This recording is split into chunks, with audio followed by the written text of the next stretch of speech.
Welcome to Fine Tuning with Drew Taylor, your one-stop shop when it comes to animation news and commentary. I'm Drew's co-host, entertainment writer Jim Hill, and he and I are recording this show on Friday, March 5th, 2021. So it's been 5 days since the Golden Globes. And to the surprise of absolutely no one, Pixar's Soul took home this year's trophy for Best Animated Feature.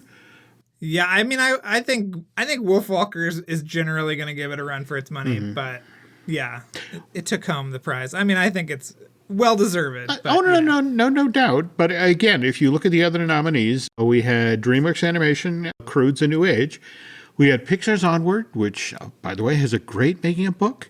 One you should definitely check out from Chronicle Books, written by, name escapes me, it's on the tip of my tongue. I'll never tell. Okay. And then we had Glenn Keane's Over the Moon, and as you just mentioned, Wolfwalkers. And those last two were both released by Netflix. By the way, speaking of Soul at the Golden Globes, did you see where Kemp Powers, the co-director of this movie, found out he was a nominee for a Golden Globe just 5 hours before the ceremony began? Yeah, I saw that story. Okay. It was very disappointing, but not totally outside of the realm of possibility given what the HFPA is going through right now. Well, what Drew is referring to is the Los Angeles Times last week ran a story, and out of the 87 entertainment writers who make up the Hollywood Foreign Press Association, there isn't a single member of that organization who's black. Got to be complete coincidence that Kemp Powers, an award-winning playwright and screenwriter who also just happens to be African-American, is suddenly notified 5 hours before the ceremony. It's like, hey, good news, you're a nominee. Hey.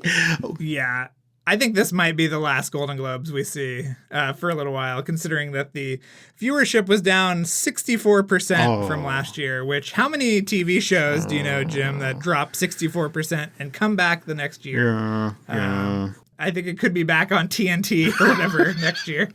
Remember those days? Oh, God, yes. Speaking of news, news portion of today's Fine Tuning is brought to you by Storybook Destinations, trusted travel partner of the Jim Hill Media Podcast Network. For a worry-free travel experience, please book online with StorybookDestinations.com. Okay, back to Kemp Powers now. He couldn't be at the ceremony due to the extremely short notice, also COVID.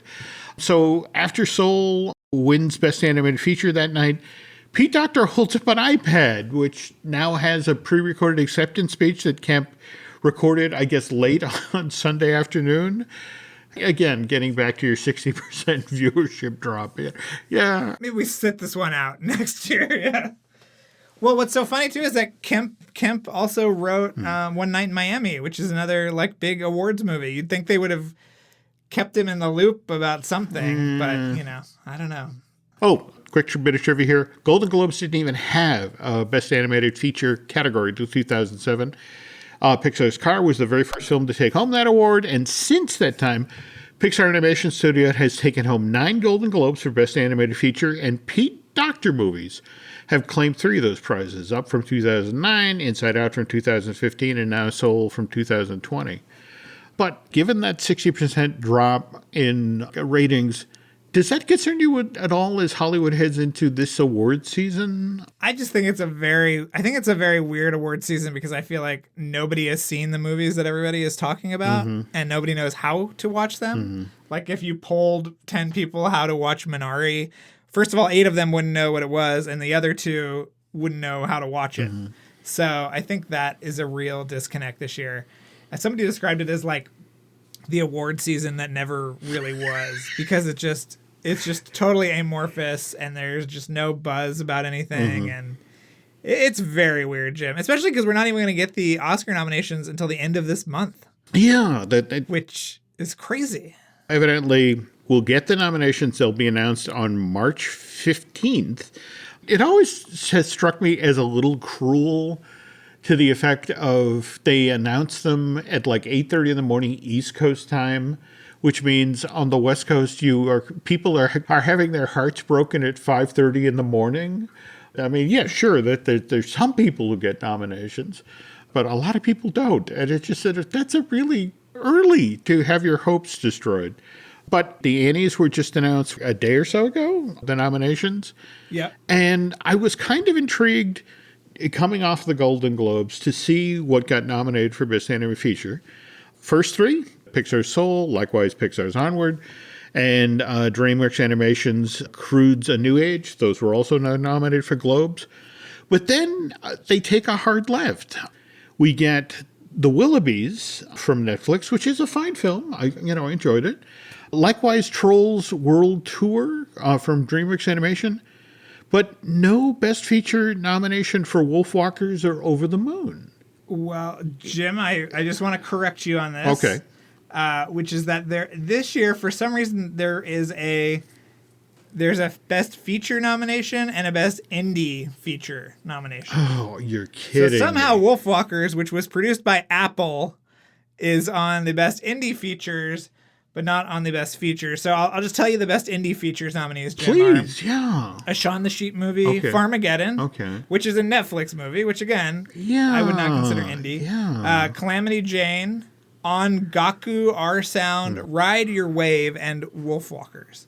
So, no Over the Moon anywhere, but Wolfwalkers nominated in the independent category. So, make of that what you will. Wow, that's a really interesting splitting of the hairs there. I mean, especially when you consider that Yeah. Soul and Wolfwalkers are tied for the most Annie nominations. They get 10 each, but that's an indie film? Wow, and Shaun the Sheep? Yeah, I don't know what make it. Yeah, it's like Disney Plus versus Apple TV Plus. I'm not really sure Okay. what the difference is there, but Jim, that's for other people to decide. I don't know. Okay, well, we'll have to keep an eye on that one. Okay, anyway, speaking of animated features, Yeah. just yesterday we got the news that Universal Pictures is pushing back Minions again. Yes. I guess internationally this is Minions 2, but domestically this is Minions: The Rise of Gru. And this is the film, I want to point out that the Super Bowl of 2020, I mean, February 2nd, we got the first 30-second ad, and then a couple of days later we got the full-length teaser trailer for a film that was supposed to open on July 3rd, 2020. But then COVID happens, studio has to shut down in March.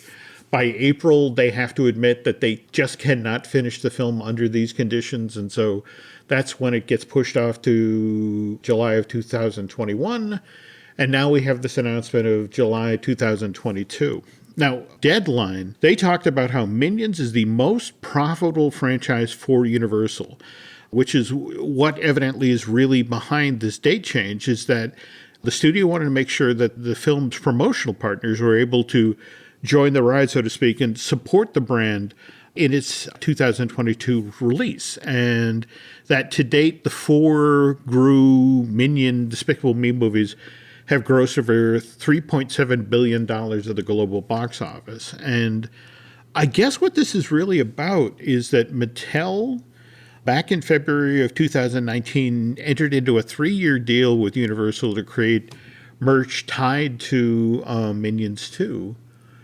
But you were pointing out that last spring into the summer, Minions 2 stuff was, or even with the film having been pushed off by a year, was already showing up on store shelves. Yeah, there was a ton of toys, and I feel like there was branded Doritos bags and stuff like that. Yeah. That I know that I saw. So I guess are they gonna re-push all this stuff, or I don't know. You tell me. What I've been hearing is that it's largely a supply chain issue, that the Doritos, or for that matter, getting new toys made or put in new boxes, or old toys put in new boxes. The supply chain has been so disrupted by COVID that it was just one of these situations where we won't be in position to make maximum cash off of this film this year. Is there any way you can boot this to 2022? And that's basically what Universal has done, with the hope that as many theaters as possible will be open, and all of these Minion 2 toys that, you saw will now be in brand new boxes and back on store shelves. I would love to know the environmental impact of this, Jim. How many? Well, remember they cleared that landfill out, that was full of the old ET cartridge game. So, there's space now. That's true. They'll just put it in there. Yes. Okay. Wrapping up our talk about animated features, just wanted to note that Tom and Jerry, which was released to theaters as well as streamed exclusively on HBO Max this past weekend, exceeded box office projection, had a $14.1 million opening, worldwide box office of $38 million. Forbes, in its coverage of Tom and Jerry, noted that this is the best Friday to Sunday debut for a new movie in North America since the $38 million opening of Pixar's Onward back in March of 2020. Again, that Dan Scanlon film has a great making-of book, or at least I remembered having a great making-of book. It's been so long since I've seen my own personal copy of the book. I sent it off to be autographed by the author months ago, and it seems to have gone missing in the mail. Is any of this sinking in, Joel? Oh, this is the book that I took with me to Connecticut, and then I drove it back across the country. So yes, it is autographed. All right. It has had a longer voyage than Forrest Gump, but yes. All right. Speaking of Tom and Jerry, quick congratulations to Tim Story, who directed this film. You can hear Drew and my interview with Tim about Tom and Jerry, I think 2 fine-tunings back. But did you see where he just lined up his next gig? He's going to be directing the pilot of Queens, which is supposed to be this new drama for ABC for the 2021-2022 season. Okay. Good for him. I mean, what a lovely guy. No, absolutely. Yeah. And when you direct those pilots, you get that executive producer credit, Jim, and that's when the big bucks start rolling in. If that show gets picked up, that's the tough part. You're actually getting picked up. Now, mind you, Tom and Jerry's box office title expect to be blown out of the water this coming weekend with the release of Disney's Raya and the Last Dragon. And I have to apologize, folks. I have not seen Raya yet. And what I'm going to do is, as soon as this show's over, Nancy and I'm going to sit down. I'm going to watch it tonight. In fact, we might make a double feature of it because, Sponge on the Run just debuted on Paramount Plus. And I know we talked on the last show about Camp Coral. You seem to sort of like what you saw. Yeah, I liked it a lot. Yeah, I think you should check it out this weekend with Sponge on the Run. Okay, but I want to say it was last August we talked about the Patrick Star show that Nickelodeon was considering, and I guess as part of the official launch of the Sponge on the Run and Camp Coral, they announced that the Patrick Star show is going to debut this summer on Nickelodeon. 13 episodes, and it's a prequel to the SpongeBob series, and basically it involves Patrick doing a talk show out of his childhood bedroom. Among the people who will be working on the show, of course, Tom Kenny and Bill Falkenberger, but we've got Dana Snyder, who is voicing Patrick's genius grandfather, Grandpat Star. Dana is going to be popping up a lot this summer. He's doing Scratch, the grumpy old spook, on The Ghost and Molly McGee, which is supposed to be airing on the Disney Channel later this summer. And I wonder, Drew, if this is the show that's going to drop into fill in the slot after the last episodes of season 3 of the DuckTales reboot finish airing this month. And yeah, I've heard some really good stuff about this new show, so I'm very, very excited about it. Yeah, same thing here. Speaking of DuckTales, though, did you get to see this week's episode, the lost cargo of Kit Cloud Kicker? Yes, I did. I did not expect DuckTales to veer into David Cronenberg style body horror. But Jim, here we are, and I loved it. It was one of these things where it's like, to go there with the Wuzzles, that was Ryan Oki from the original series. In fact, at one point, Della is riding on the back of Butterbear. Is that what the character was named? Yes. The Wuzzles. I mean, the Wuzzles unto itself was pretty horrifying. But yes, to go the David Cronenberg route, that was pretty scary. Where's our Fluffy Dogs reference in DuckTales? That's what I want to know. Well, we got one more episode coming up next week. That's true. Magic at a Spell, and we get to meet her brother Poe, who's going to be voiced by Martin Freeman, and then we have our 3-episode grand finale. But to duck back to Lost Cargo Kit Cloudkicker, Adam Pally did a great job as the adult Kit. I want to applaud the folks at DuckTales production team. The fact that they actually hired Elizabeth Coop, who worked with Adam Pally on. Did you ever see Happy Endings, that ABC sitcom? It only ran for. Oh, Jim, I'm a huge Happy Endings guy, and in fact, we're trying to get Adam Pally on Light the Fuse because there is an entire Ghost Protocol themed episode. I don't know if you remember that, Jim. Oh my God. He would go Ghost Protocol and just put his hood up like it was the poster for Ghost Protocol. So Charles did a movie with Adam called Night Owls that everybody should watch. So yeah, we're gonna try to get him on. I love Adam. I think he's great. No, So, he did an amazing job. And have you ever seen the bit he does in, what is it, Iron Man 3, where he's Tony Stark's greatest fan? He's just a fun guy. It was so nice to see him again, and more to the point, to have him working with Elizabeth, who was doing the voice of the adult Molly Cunningham. All right, speaking of people who do voice work for Disney, did you see where Kevin Michael Richardson, he voiced Captain Gantu for both the Lilo and Stitch feature, likewise the series that followed? Did you see where he just got hired to be the new voice of Dr. Hibbert on The Simpsons? yeah, I want to say that this last week's episode had his voice in it, right? Did it really? Oh, I think go back and watch it again. Okay. Yeah, I think it's already changed, but I could be wrong about that. Kevin's done a couple of interviews on the heels of this news, and he talked about how when Gracie Films approached him last year to do this, to come on board and be the new voice of Julius Hibbert, he turned it down, because it just, he's a guy who's worked in the industry. Dear Lord, I want to say since 95. And it just didn't seem fair because, Harry Shearer had been doing this voice since The Simpsons debuted in 1990. But in the end, the folks at Gracie came back and basically said, look, this policy, that we don't want non-white characters being voiced by Anglos, to the effect of, would you reconsider? And this time around, he's like, okay, I'll do it. What's interesting is he's not the first African-American to come in and voice a black character in The Simpsons. We had Alex Desert. He replaced Hank Azaria as the voice of Carl Carlson, Homer's co-worker at the nuclear power plant.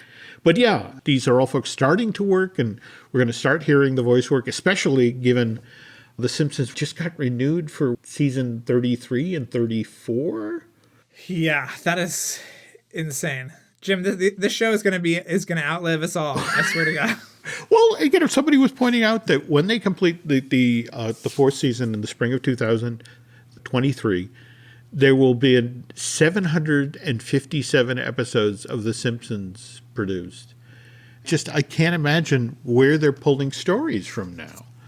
They must have a room next to the writer's room where it's literally, hang on, let me go in and check to see what, no, we did that story. We did that story in 2003, come up with something different. Speaking of course, Simpsons is part of Fox's Animation Domination programming block. On Sunday nights, it airs Locked In with Bless the Hearts, The Great North, Bob's Burgers, and Family Guy.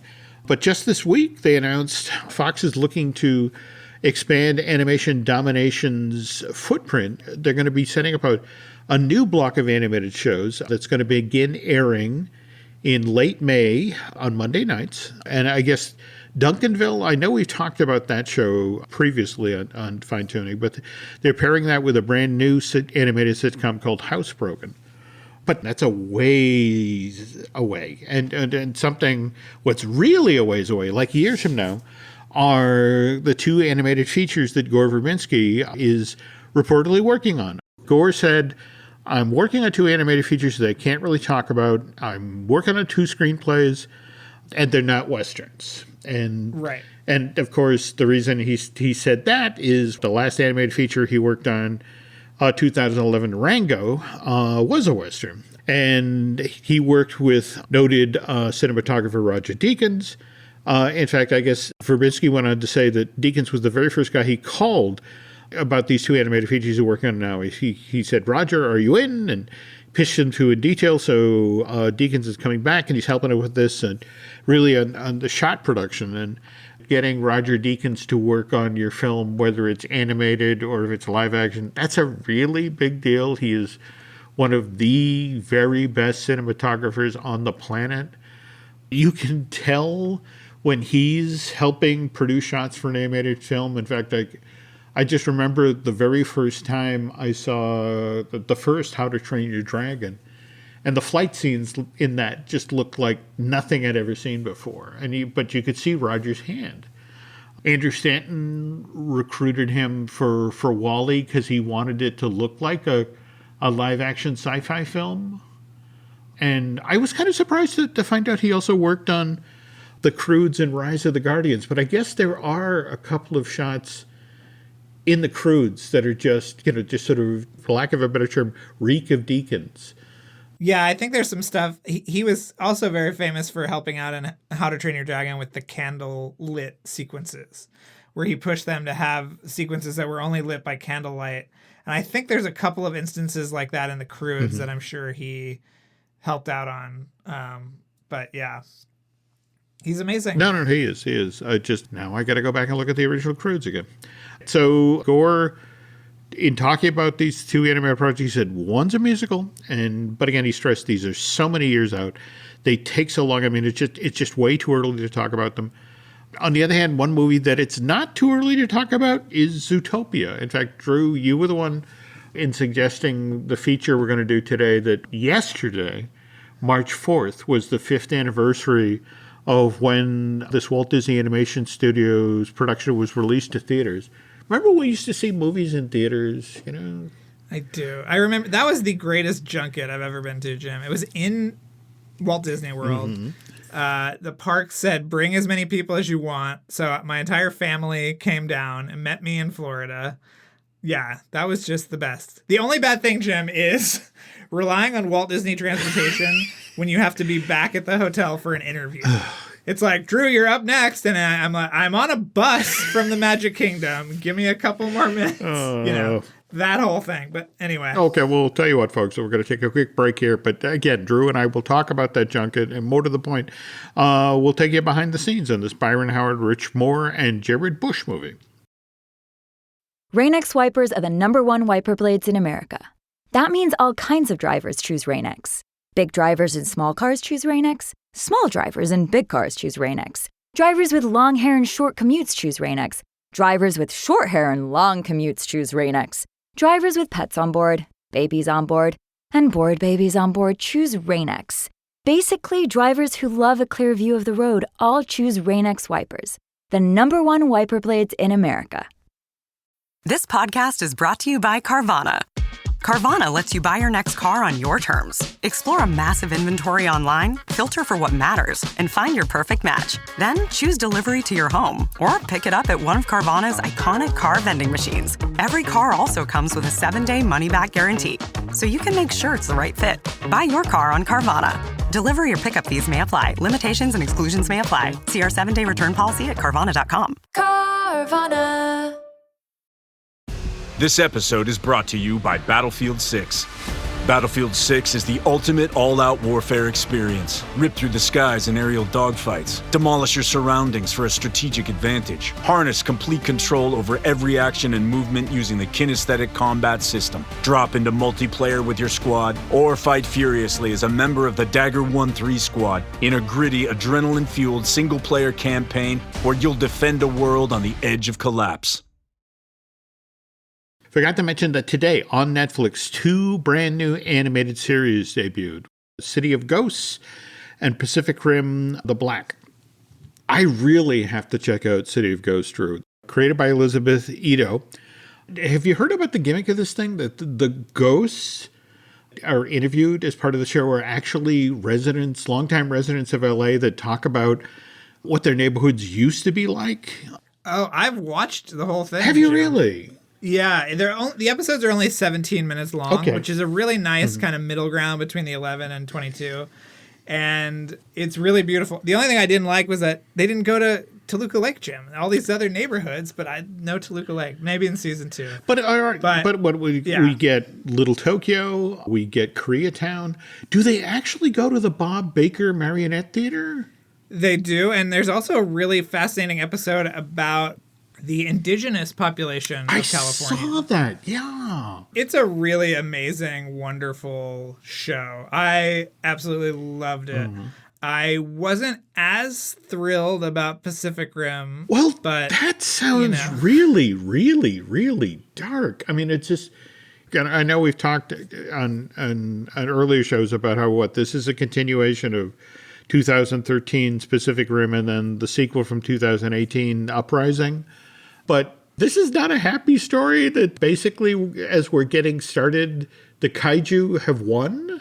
Yeah, it's just not very good. I mean, I love the first Pacific Rim. I think Guillermo did an amazing job. I thought the sequel was pretty bad. But yeah, this is just, it's sort of a weird combination of 2D and 3D. It looks sort of like a video game. The monsters aren't that good. And as I think we've talked about before, Jim, the team behind Troll Hunters had a Pacific Rim animated show that Guillermo was actually going to supervise, ready to go back before Troll Hunters caught on. So I just wonder what that would have been like, because this one is not great. Sorry to hear that. Okay, well, at the very least, folks, go check out City of Ghosts. If you, especially if you're a fan of LA history like I am. On the other hand, if you're not a fan of hotel room redos, today the Disney Parks blog put up photos or concept art of the Moana-themed redos of the rooms at the Polynesian Village, which you're on record now as you do not like. Well, this is my problem with modern Disney resort activity, is they say, it needs to be more themed. Let's slap a decal on it. Where it was like, wait a minute. This was already themed to a Polynesian village, as the title would suggest. I don't need to have a 50-foot tall Maui in the lobby to make me understand what this is supposed to be. Did you see the wood floors? Yes. Disney evidently started doing wood floors when they were doing the redo of the Coronado to get ready for the new tower. We were in those rooms. We were in those rooms. Our event. That we were. But this is the thing. They're easier to maintain than a carpeted floor. They're easier to clean. That, for me, was always the interesting part of looking at the design choices that are also powered by, it means that when somebody's looking to turn that room to get it ready to bring the new guest in, you can shave 5 to 10 minutes off of prepping that room. You don't have to necessarily change that room out, update it anytime soon because of the ease of use stuff that's in there. The wallpaper print that was basically like Maui's tattoos. Yeah. I think I'm going to have to get into space to pass final judgment. Do you remember when they ripped the giant sort of atrium waterfall thing out of the entrance of the hotel? Yeah, I'm still going to therapy for that, Jim. Okay. In fact, I think you dropped me off at the Polynesian one time right after it was ripped out, and we were both just like, there it is. It's gone. That was done out ahead of building 2 towers in the middle of the Polynesian Village that were supposed to be for DVC. The whole notion is we're going to be putting several hundred more guests into this lobby space every day. And it's like, so the giant waterfall and the rocks and the plants and the parrots, they have to go. And that's why you got this. And then the weird part of it is they built that lobby and then the project got put on hold. And I think the project actually got put on hold because the thinking was we can make so much more money off of the bungalows. People will pay top dollar for those, and we can do the towers later. I hate those bungalows. Yeah. Good Lord. Yeah, I know. No resort has been screwed with quite as well as Polynesian, although the statement today about there be more hotels getting the overlay, and we saw those test rooms with the Incredibles theme for contemporary. You must have seen the same piece of language that I saw. It was the Disney Resort Portfolio, or what is the word they used, that it was just sort of like, oh, dear Lord. Yeah. Just because they're using that one word means they're going to charge $50 more a night. And it's just sort of like, it's a hotel. I mean, I get it. It's at the Walt Disney World Resort, but it's still a hotel. But no, it's part of a portfolio now. But all right. Right. Anyway, we were talking about. Disney touches across our collection. There we go. The Disney Resort Collection. And it's like, and again, the interesting thing is when you don't pay, your hotel bill, they put you into collections. So go figure. Right. We're a long way off from the 90s, Jim, where Michael Graves and Robert Stern were building amazing architectural marvels that had nothing to do with cartoon characters, Jim. I mean, I miss it. That is not Bob Chapek's company. No. More Disney. Anyway, so you were just mentioning, again, the amazing Zootopia press event that you and I both attended, which was held at the Animal Kingdom Lodge. Did you get to do any of the roundtables where they rolled the monitor in with Jennifer Goodwin, who I guess was home because she was immensely pregnant at that point? Yeah, I actually did TV interviews, Jim, so I was actually talking to a monitor on camera. Okay. Which, so that was fun. Okay. That was very weird. It was, but at the same time, given if you think about how now we all live on Zoom, interesting that Zootopia basically introduced us all to the concept of how we hold these Zoom events. Well, you were at that Fairies event like a year or two before, right? Where it was at Toon Studio. I think it was for the Never Beast, I want to say. And I got her to admit that she was such a Disney fan, she owned a bootleg copy of Song of the South. What? So, yeah. Yeah, Jennifer's the real deal. And in fact, what was so funny that at that same time, she's still doing Once Upon a Time, playing Snow White on that. And to get recruited to voice a character for a Disney film was her dream. And I want to point out here that one of the reasons that you wanted to talk about Zootopia is this is a film that changed quite a bit over its production history. In fact, do you want to start off by talking about the ice cream scene? Well, I mean, they showed it at D23 2015. Well, 2015, that summer. Mm-hmm. And you and I were there. Mm-hmm. And then you and I both went a few weeks later to the long lead day.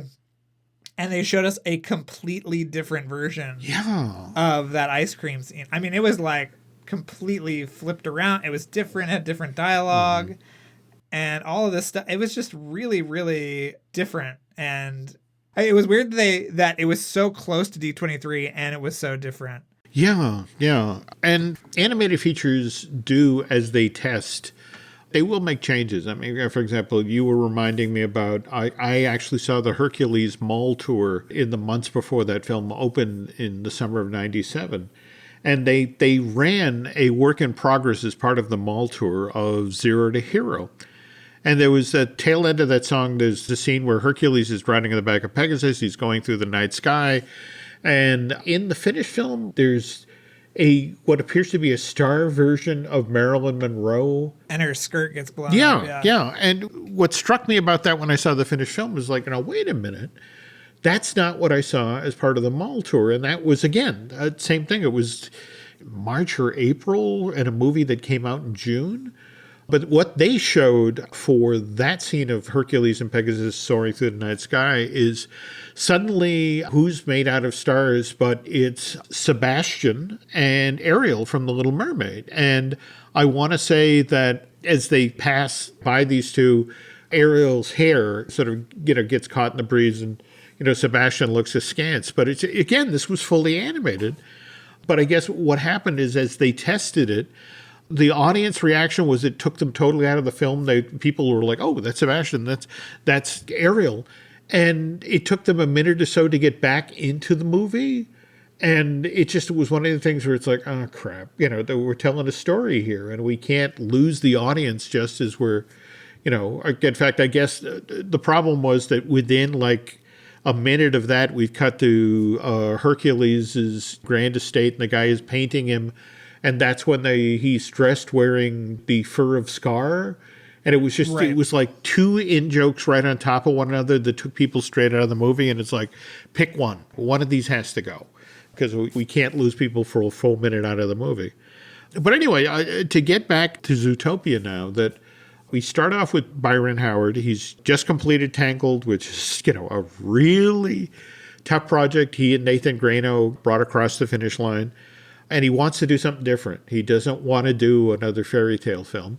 What he wants to do is a Disney animated feature similar to Disney's Robin Hood from 73, the anthropomorphized animals.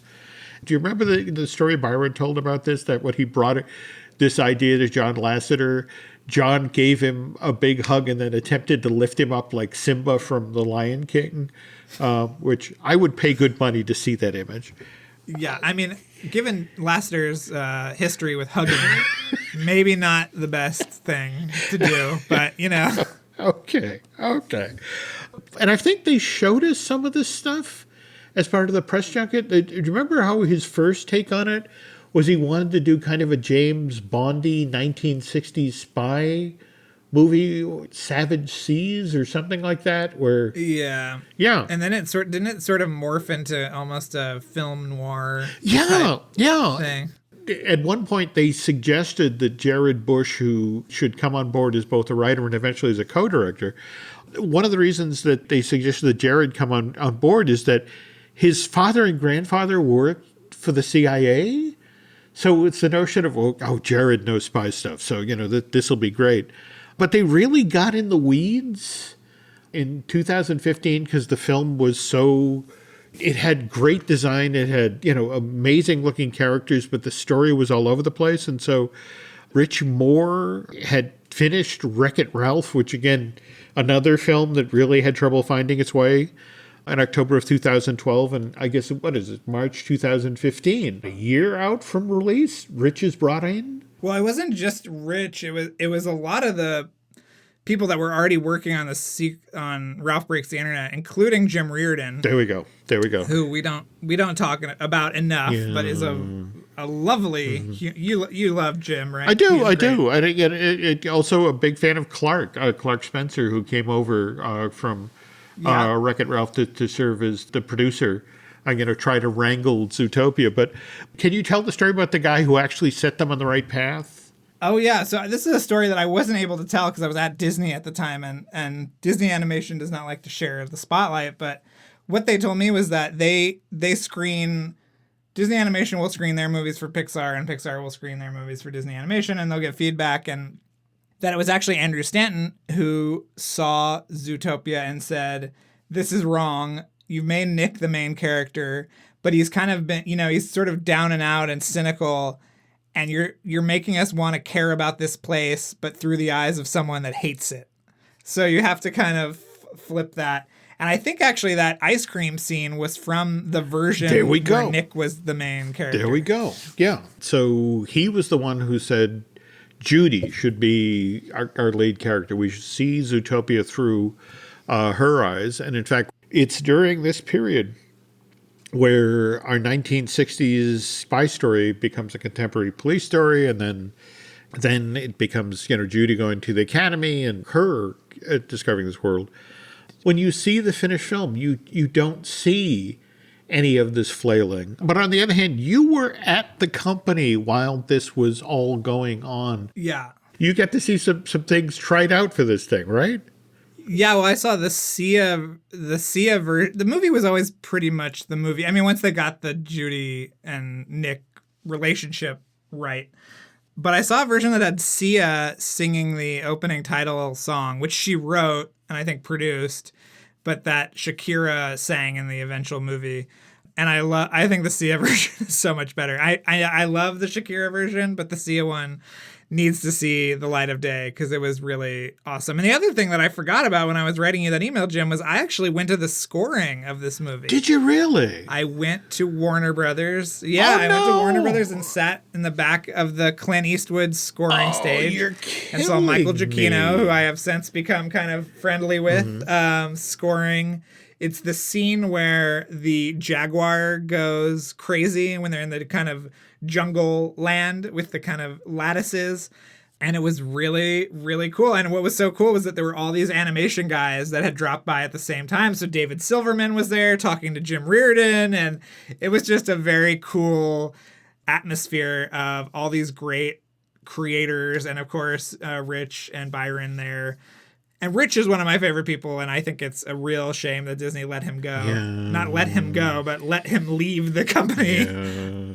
And also Corey Loftus, who did all the amazing character designs, I mean, is not there either. So there's been a little bit of a brain drain that people don't talk about recently, but those two are huge losses, I think. yeah, it was an amazing bench on this project, and it all paid off because this was a $1 billion earner for the company, and we're not done with Zootopia yet. You know, that I think it was the earnings call back in January where we found out about Zootopia Plus coming to Disney Plus in 2022.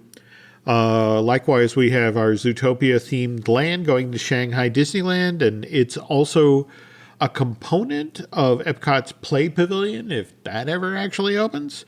But we also have to talk here about the long-range plans for Zootopia, the sequel films. Do you remember when Tiny Lester, he's the one who voiced Fennec the Fox, Nick Wilde's diminutive partner in crime? February of 2020, Tiny Lester talked about how he was already working on 2 sequels for Zootopia. And Disney came down on him like a ton of bricks. They made him pull down the video. They made him deny that. And in fact, the sad part is we lost Tiny in December of just this past year at the age of 62, which that's very young, especially since I turned 62 next Friday. Have you heard anything to that effect about the Zootopia sequels? Because I haven't heard any movement. I mean, I think you and I were both holding our breath at the last D23 about something that I was referring to as Tootopia. That, you know, you can call it that if you want, internet. Okay. You know, let's get this trending. But yeah, but there was a weird lack of Zootopia stuff. Yeah. So I don't know. You're right. I think that the Shanghai thing points to it as just as much as anything else. But I'm excited about these little vignettes or whatever they are coming to Disney Plus. I think that we could all agree the world is very rich. It is. And also, it is. you know, Lasseter said no reptiles, no fish because they had good dinosaur, because Pixar had good dinosaur in Finding Nemo. So hopefully those rules will be lessened now that he's out of the building and we can get more areas of Zootopia we haven't seen before. Yeah, that there's a couple of sections of town and that we did not get to see or experience that are ripe.